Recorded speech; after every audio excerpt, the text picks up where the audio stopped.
This video demonstrates the proper procedures for conducting a soil density test by use of the sand cone method, as well as the procedures for the microwave method of drying soil. The bulk density of the sand is needed to compute the volume of the hole made in the embankment when running the sand cone test. This needs to be determined prior to using the test sand in the field. At the same time, it is imperative that the cone correction factor is also determined. The cone correction factor is the amount of sand it takes to fill the cone of the testing apparatus, plus it includes the space between the base plate and the surface of the test. The weight of the removed soil, along with the bulk density, are used to determine the volume of the test hole. The volume of the test hole is used to determine the dry density. Place the empty apparatus upright on a firm level surface, close the valve, and fill the funnel with sand. Open the valve and keep the funnel at least half full with sand during filling. When the sand stops flowing into the apparatus, close the valve sharply and empty the excess sand.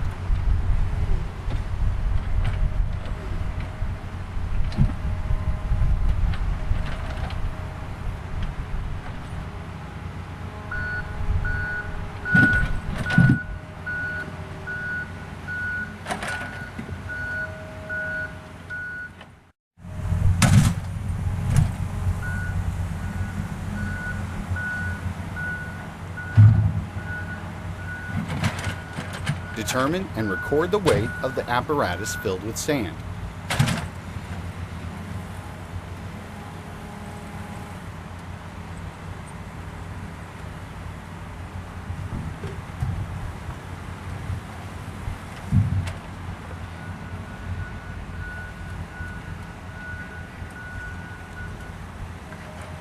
The sand cone test procedure is to dig a test hole, place the sand cone over the hole, and fill the hole with sand. Once a test site has been selected, make sure it is level and free from loose material.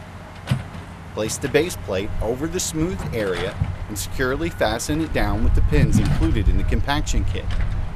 The next step is to dig a hole to a depth of approximately 4 to 5 inches deep and to the same diameter as the hole in the base plate. This depth should provide a proper volume based on the maximum particle size. Caution should be taken when removing the soil from the test hole so that none of the material is lost. A fine brush is used to remove soil particles that may be clinging to the auger, spoon, or on the base plate. As you are digging the hole, put the material retrieved from the hole into a non-absorbent, moisture-tight container. Make sure the container has a lid that can be securely tightened. Once all the material has been removed, seal the container to prevent loss of moisture.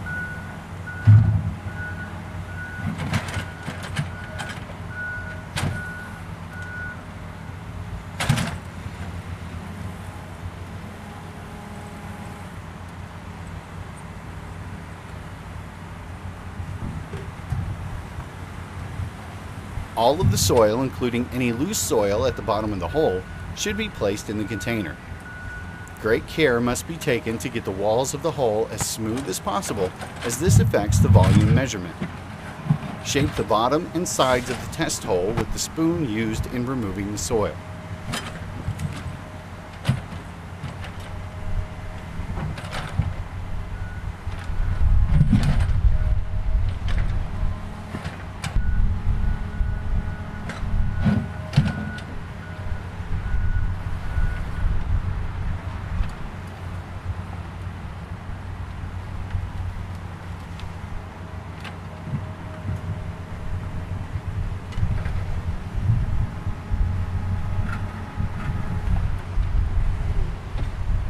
When the test hole is ready, with the valve closed, invert the cone with the sand-filled jar in the center hole of the base plate.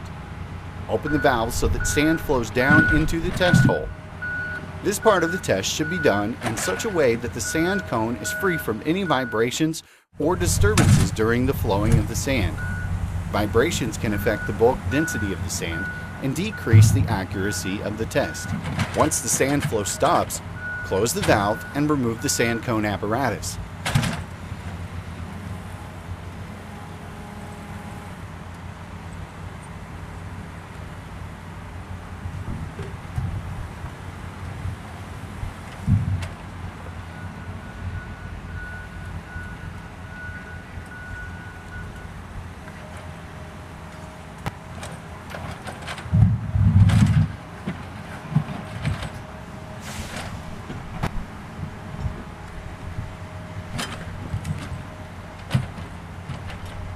Next, weigh the container filled with the soil removed from the test hole.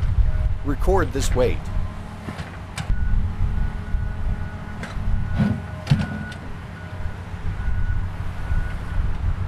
Now weigh the sand cone apparatus and record. The difference between the initial weight of the sand cone apparatus and the final weight are used in the calculations to determine the weight of the sand needed to fill the hole.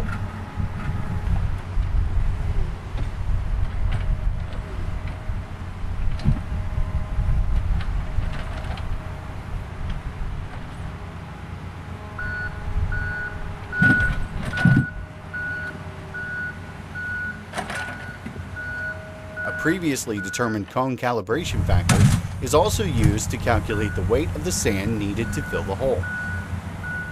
The weights are used to determine the volume of the test hole.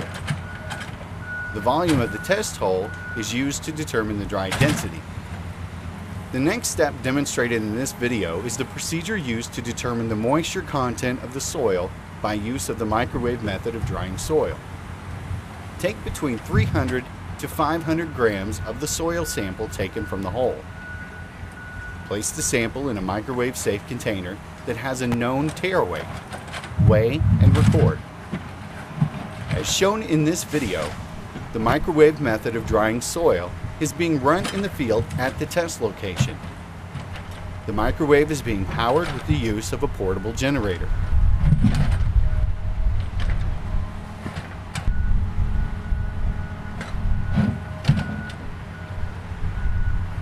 Place the soil sample in the microwave oven and run the microwave for 3 minutes using the defrost setting. Remove the sample and stir it. Return it to the oven. Continue with 1-minute cycles of drying and stirring the sample. Weigh the sample after each interval. Stirring the sample aids in uniform drying. Stirring also helps you see when the sample is dry, since generally dry soil particles will not stick to a spoon.